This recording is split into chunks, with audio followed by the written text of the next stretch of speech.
कलयुग में अगर कोई ऐसा देवता है जो अपने भक्त की एक पुकार पर उसके सारे कष्ट हर लेता है, अपने भक्त के सारे दुख दर्द खत्म कर देता है, तो वो है खाटू नरेश, शीश के दानी बाबा खाटू श्याम जी। खाटू श्याम जी भगवान कृष्ण के कलयुगी अवतार है, जिन्हें दुनिया हारे का सहारा कहती है। राजस्थान के सीकर जिले में बसा खाटू धाम आज करोड़ों लोगों की आस्था का केंद्र है। श्याम बाबा के भव्य मंदिर में हर दिन लाखों लोग दर्शन करने के लिए आते हैं और खाटू श्याम जी सभी की मनोकामनाएं पूरी करते हैं। जब आप हर जगह से हार जाए तो एक बार इस दिव्य दरबार में जरूर आइए। यहाँ पर दर्शन करने से आपके सभी बिगड़े काम बन जाते हैं। जैसे जैसे कलयुग बढ़ रहा है वैसे ही श्याम बाबा के भक्त भी बढ़ते जा रहे हैं। जो कोई खाटू श्याम जी को दिल से अपना मान लेता है, खाटू नरेश उसके साथ हमेशा रहते हैं। इसीलिए लोगों में खाटू श्याम जी के प्रति गहरी आस्था है। लेकिन क्या आप जानते हैं कि खाटू श्याम जी असल में कौन है और उनका संबंध महाभारत के युद्ध से कैसे है, और खाटू श्याम जी के दर्शन करने के लिए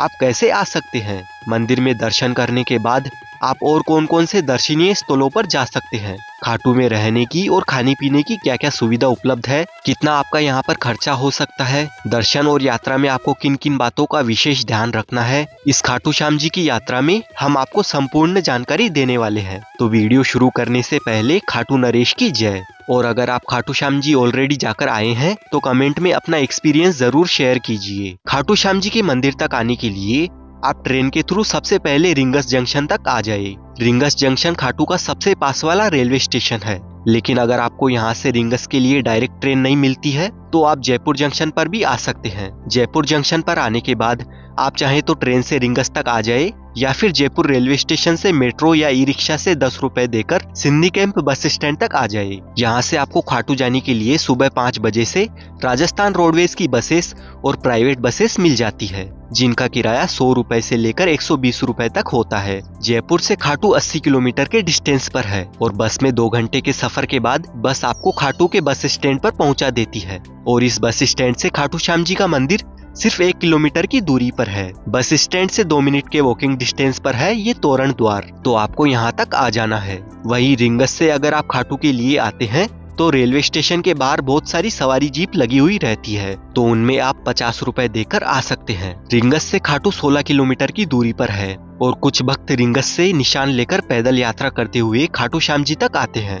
यहाँ पर श्याम बाबा के भक्त नाचते गाते खूब एंजॉय करते हुए डांस करते हैं। दोस्तों यहाँ पर आप एक बात ध्यान रखना, तोरण द्वार के पास कुछ महिलाएं आपको जबरदस्ती टीका लगाएंगी और बाद में आपसे कुछ पैसों की मांग करेंगी, तो आप उनसे बचकर रहना। अगर आपकी इच्छा होगी तभी टीका लगवाना। फाल्गुन महीने के मेले के दौरान और 11 के दिन यहाँ पर पैर रखने की जगह नहीं होती है। फाल्गुन महीने के लक्खी मेले में 10 लाख से ज्यादा लोग हर दिन यहाँ पर आते हैं। लक्खी मेले का मतलब होता है एक ऐसा मेला जिसमें लाखों श्रद्धालु आते हैं, और ये मेला हर साल फरवरी से मार्च में लगता है, जो काफी भव्य और दिव्य होता है। मेले के टाइम सभी लोगों को रिंगस से खाटू श्याम जी तक 18 किलोमीटर की पैदल यात्रा करनी होती है, क्योंकि भीड़ की वजह से आने जाने वाले सभी व्हीकल्स को बंद कर दिया जाता है। लोगों का विश्वास है कि यहाँ आने वाला कोई भी व्यक्ति खाली हाथ नहीं लौटता है, इसीलिए खाटू श्याम जी को लगदातार भी कहा जाता है। मंदिर की ओर जाते वक्त आपको रास्ते में बहुत सारी प्रसाद की दुकानें नजर आएगी, लेकिन दोस्तों मंदिर के अंदर खाटू श्याम जी को प्रसाद नहीं चढ़ाया जाता है। हाँ, पहले 3-4 साल पहले चढ़ाया जाता था,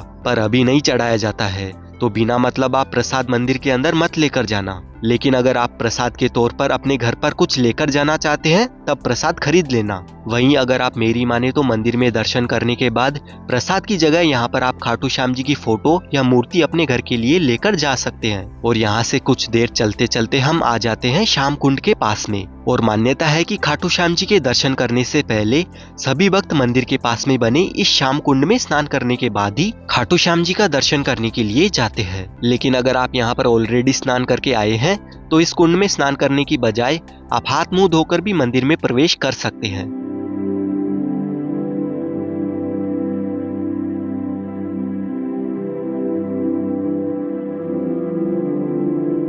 प्राचीन मान्यताओं के अनुसार इस श्याम कुंड में स्नान करने से चर्म रोग भी ठीक हो जाता है। और यहाँ की एक और विशेष बात है, इस जगह पर पुराने जमाने में खेत हुआ करता था और यहाँ पर एक गाय आकर रोज अपने आप दूध दिया करती थी। जब लोगों को इस बात का पता चला तो यहाँ खुदाई की गई, तब 30 फीट नीचे महाभारत कालीन बर्बरीक जी का शीश प्राप्त हुआ था। बाद में लोगों ने उस शीश को राजा रतन सिंह जी को सौंप दिया। उसके बाद फिर कार्तिक माह की एकादशी को शीश मंदिर में स्थापित किया गया, जिस दिन को बाबा श्याम के जन्मदिन के रूप में मनाया जाता है। मूल मंदिर 127 में रूप सिंह चौहान और उनकी पत्नी नर्मदा कंवर द्वारा बनवाया गया था। दोस्तों, खाटू श्याम जी का असली नाम बर्बरीक था। वे महाबली भीम के पोते और घटोत्कच के पुत्र थे। बर्बरीक बचपन से ही बहुत ही वीर और महान योद्धा थे। उन्होंने भगवान शिव की तपस्या करके 3 अमोघ बाण प्राप्त किए थे, जिससे वे तीनों लोकों को जीत सकते थे। जब महाभारत का युद्ध शुरू हुआ तो बर्बरीक ने अपनी माता को वचन दिया था कि वे उस पक्ष का साथ देंगे जो हार रहा होगा। जब श्री कृष्ण जी को ये बात पता चली तो वे ब्राह्मण के रूप में बर्बरीक की परीक्षा लेने पहुंचे। श्री कृष्ण जानते थे कि अगर बर्बरीक ने कौरवों का साथ दिया तो पांडवों की हार निश्चित है। तब श्री कृष्ण ने दान में बर्बरीक से उसका शीश मांग लिया। बर्बरीक ने एक पल भी नहीं सोचा और अपना शीश काटकर श्री कृष्ण के चरणों में रख दिया। इस बलिदान को देखकर श्री कृष्ण ने उन्हें वरदान दिया और कहा कि हे वीर, कलयुग में तुम मेरे नाम से पूजे जाओगे। जो भी भक्त सच्चे दिल से तुम्हारे दरबार में आएगा, तुम उसकी हर मनोकामनाएं पूरी करोगे, और जो भी भक्त हार रहे हैं उनका तुम सहारा बनोगे। इसीलिए खाटू श्याम जी को हारे का सहारा, बाबा श्याम हमारा, ये भक्ति भाव से कहा जाता है।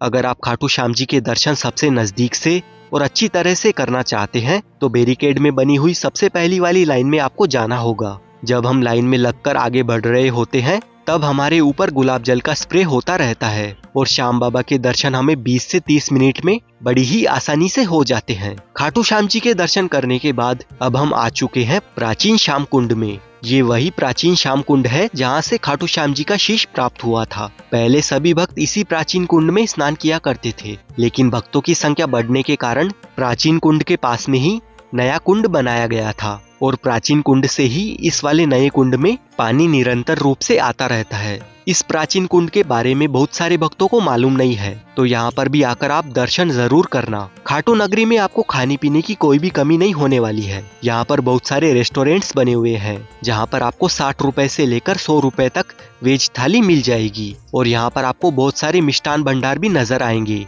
जहाँ से आप मिठाई, चूरमा, रबड़ी, मालपुए, मावा कचौड़ी जैसे व्यंजन खा सकते हैं। अगर आप श्याम बाबा के दरबार में रुकना चाहते हैं तो खाटू में बहुत सारे होटल्स और धर्मशालाएं बनी हुई है जहाँ पर आप अपनी पूरी फैमिली के साथ रुक सकते हैं। अगर आप सिंगल पर्सन है तब भी रुक सकते हैं। यहाँ पर नाइट 500 रुपए से लेकर 1500 रुपए तक आपको एसी नॉन एसी होटल्स में रूम मिल जाते हैं, और धर्मशाला में तो आप और भी कम रुपयों में रुक सकते हैं। अगर आप खाटू श्याम जी की यात्रा एक ही दिन में करते हैं तो आपका 400 रुपए से लेकर 600 रुपए तक का खर्चा आ सकता है।